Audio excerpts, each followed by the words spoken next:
Hey folks, this is the Rock and Roll King, Robert R. McFarland, talking to you. We're doing a series called SBTS, Stories Behind the Songs. And they're all the songs that are on the Rock and Roll CD. And we're going right down the list. So we're on the Rock CD right now. And this is episode number 3. It's a song called Been Gone Too Long. And I think you're really going to enjoy the story behind this one. This is an awesome story. So,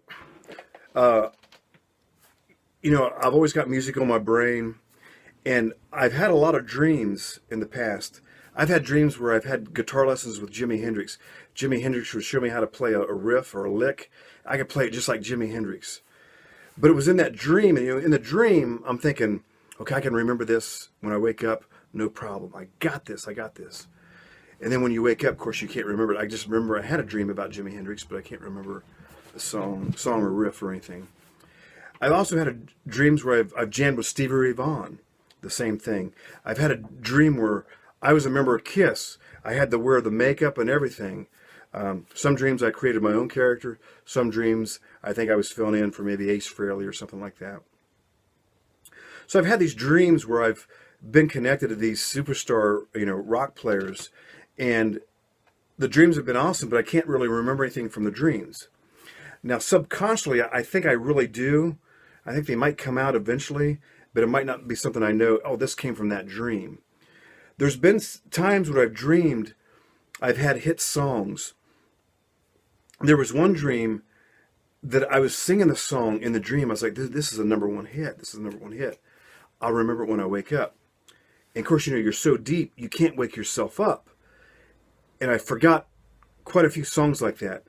But I think they might have come through, and I'm going to put a little teaser out there. I think one of them might have came through on the Roll CD. And if I remember this story, which I should, I'll tell you on that Drive Me Crazy. I gave it away. The song Drive Me Crazy, I think, was one that might have came out. But anyways, for Been Gone Too Long, it was one of those times where you lay in your bed and you're drifting off and you're at that level where you can easily wake up if you want to, or you can easily drift off to sleep. So I was right on that line, and I had my eyes closed, and this song came. It was mainly the lyrics and the melody, was coming. It was the chorus first. Well, I've been gone too long. Well, I've been gone too long. And I kept singing it. I was like, dude, that's pretty cool. Then I started doing the verse, well, I've been trying to make my way in this world that I live today. I've been trying very hard to get back on the road I was once on. And I'm kind of looking at the lyrics on the computer just so I won't forget them and misquote them. But I started hearing this. Then the guitar riffs actually started coming, which is usually very rare because I normally write the guitar riffs first, then the melody and lyrics come next. So this is totally backwards for me. But again, I was in that subconscious place where you just start to drift off to sleep. So I kept hearing, I've been gone too long.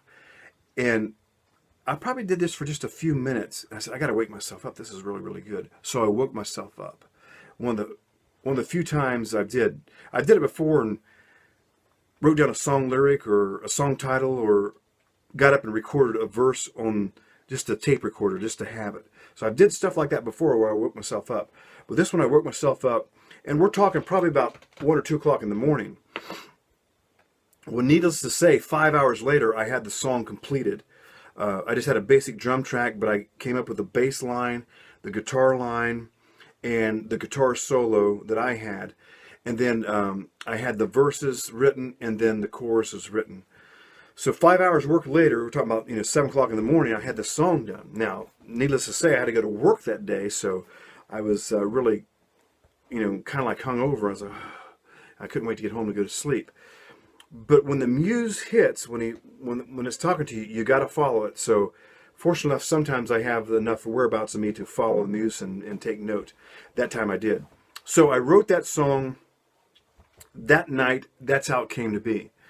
So when I got in the studio, Brad Williams was the one who sung it. And I believe he changed things up just a tad. And again, in the studio, we had an unwritten, unspoken thing. It's all about the song. So if somebody came in to sing a song, they had the lyrics, they had the basic melody, but they had the freedom to improvise on that. So he did some improvisation on that song to make it his own stamp, which I really dig what he did.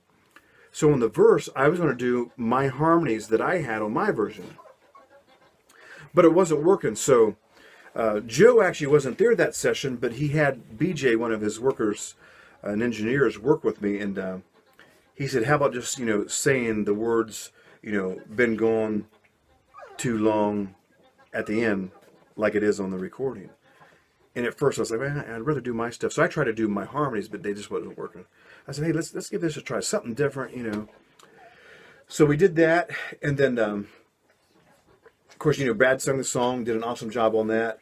And then we had to have a solo come in. I could probably play the solo. I was pretty happy with the solo that I originally came up with. And again, this song was probably written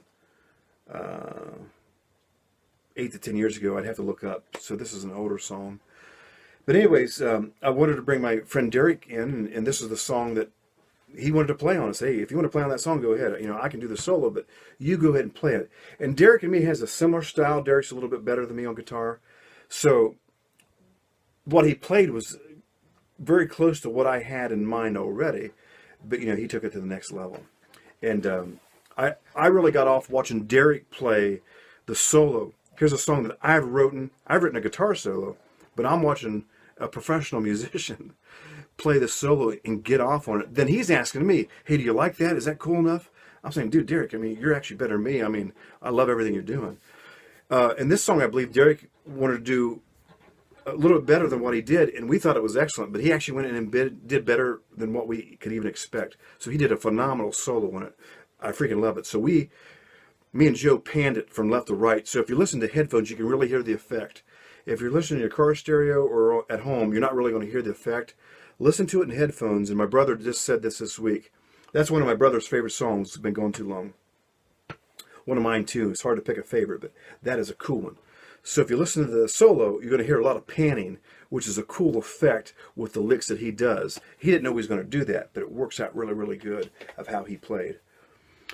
So Joe had told me from the beginning when he heard the song, I hear some wah-wah in that song. Well, Derek was going to play a wah-wah on the solo. I forgot to bring mine, and Joe's wasn't working very good. So after Derek did his solo, I brought a wah-wah on there, and Joe goes, let's put some wah-wah on this guitar, or this song. And he goes, all you need to do on that first chord is hit the chord, do the wah. So he kind of knew exactly what will need to be on there. So I did that, and it sounded so freaking good. It sounds like a tiger. If you really listen to it. So that was cool. I said, Joe, keep running. I call it a tape, but I said, keep recording.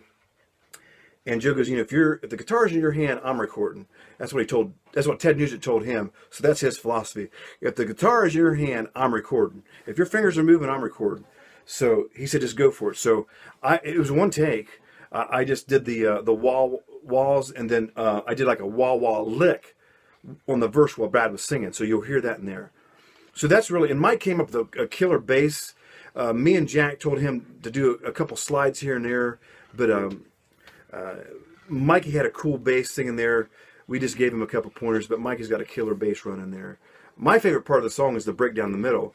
I love to play leads, but on that song, I just love to play that breakdown in the middle, rhythm-wise. But that's how Been Gone Too Long came to be. I was actually falling asleep, and that song came to me. And I'm a big believer of sometimes your dreams can become your reality. You just got to know how to tap into them. So, folks, that's the third episode. It's the third song on the rock CD, Been Gone Too Long. That's how it came to be. This is the third episode in the series, Stories Behind the Songs, SBTS. This is Rock and Roll King, Robert R. McFarland, talking to you. If you haven't already, make sure you buy this CD. You're hearing about the stories behind the songs. What better way to really listen to them is to buy the CD and hear them yourself. This is coming from the Master Tapes from Joe's studio. But until next time, folks, it's all for one, one for all, and all for rock and roll.